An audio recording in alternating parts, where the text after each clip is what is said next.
Hello friends, स्वागत है मेरा यूट्यूब चैनल में। जी हाँ दोस्तों, अगर आप लोग मेरा चैनल पर पहली बार आए हैं तो मेरा चैनल को सब्सक्राइब जरूर करिएगा। दोस्तों चले जानते हैं आप लोग का अहिरान स्टार टुनटुन लाल यादव के बारे में, जो कि भोजपुरी के सुप्रसिद्ध गायक के नाम से जाने जाते हैं। दोस्तों जी हाँ, इनका गाना कल सुबह आ रहा है दोस्तों, जो कि सॉन्ग का टाइटल बताया जाएगा और इनके गीतकार कौन है और कब तक करेंगे रिलीज। जी हाँ दोस्तों, तो चलिए जानते हैं।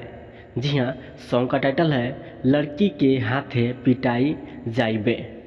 ठीक है, सॉन्ग का टाइटल है लड़की के हाथे पिटा जाइबे। इस सॉन्ग का टाइटल बताया जा रहा है दोस्तों। आज चलिए जानते हैं इस सॉन्ग के गीतकार कौन है। इस सॉन्ग के गीतकार रवि यादव जी है और सिंगर टुनटुन लाल यादव और साथ में शिवानी सिंह, जो कि कल सुबह 5 दिसंबर 6:15 पर सॉन्ग को करेंगे रिलीज।